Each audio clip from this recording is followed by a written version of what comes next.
Hi there, I'm Marla McMullen. And I'm Leslie McCannell. One or both of us will be working with you to understand your Myers-Briggs Typology Indicator. Going forward, we'll refer to this as the MBTI. In this video, we hope to provide you with some information to help you understand the MBTI and understand what you're going to need to actually take the assessment.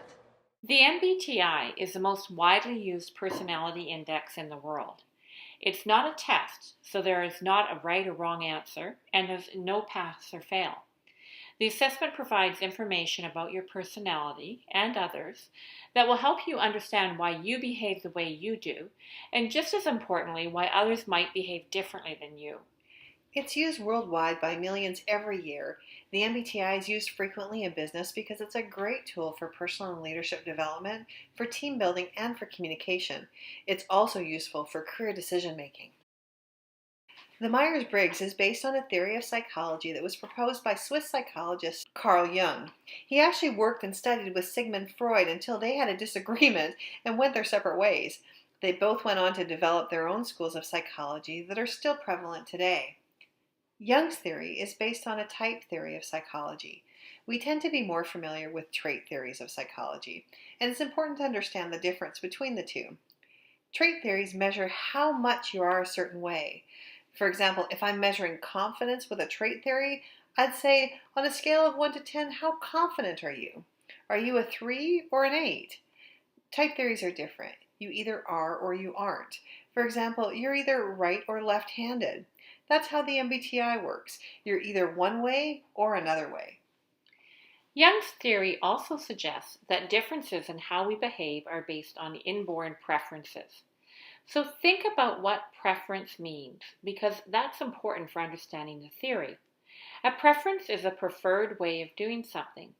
It doesn't mean that you can't do things differently. It means you prefer to use the approach that comes more naturally to you. To illustrate, I'm going to ask you to participate in a demonstration. First, I want you to clasp your hands together in front of your face by intersecting your fingers and crossing your thumbs. Now your fingers should be intersected and your thumbs crossed. Take a look at which thumb is on top. Now I want you to unclasp your hands and reclasp them with the other thumb on top. Now think about that. How was it? Did it feel different when your fingers were clasped the second time? Maybe a little uncomfortable? Did you have to think about it more before you were able to do it? That's an example of a preference. Our preferred way of clasping our hands is easier for us to do and feels more comfortable, but we can do it the other way. We just have to think about it a little more. Jung suggests that our personality operates much the same way. We have a preferred way of behaving. Even though we can behave differently, we tend to follow our preferences and behave in predictable patterns. Identifying those patterns of behavior is just what the MBTI does. So why is this valuable information? Well, once we understand our preferred patterns of behavior, we can be more conscious about how we behave, and we can better understand people who behave differently from us, and possibly be more accepting of different preferences than ours. The tool that we use, the MBTI, was developed by a mother-daughter team, Isabel Myers and Catherine Briggs. So they started with Jung's fairly complex theory of personality and developed a tool that we use today to identify our preferences. That's the MBTI. So that's enough about theory. I'd like to talk more specifically about the MBTI. Firstly, this is not a measure of your skills, your intelligence, or your abilities.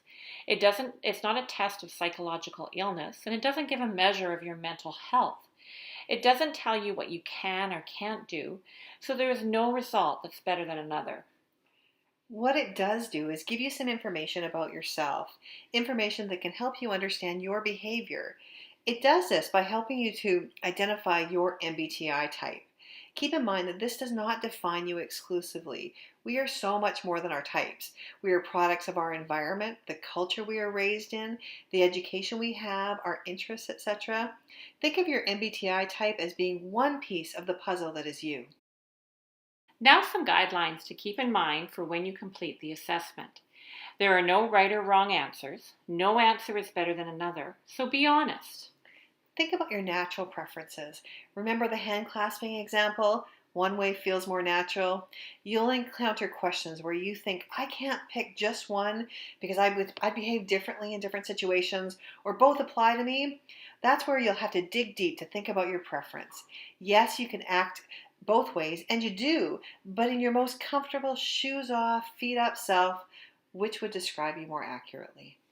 Don't overthink your answers. The field of psychometric testing tells us that your first inclination is probably the most accurate one, so don't overthink things. Now, with this background information in your mind, you can go and take the assessment. You're going to need about 20 to 30 minutes to complete the assessment. To actually complete the assessment, click on the link in the email that we sent you. So thank you for watching this video, and we look forward to working with you and exploring your MBTI. Thanks, we'll see you soon. Bye.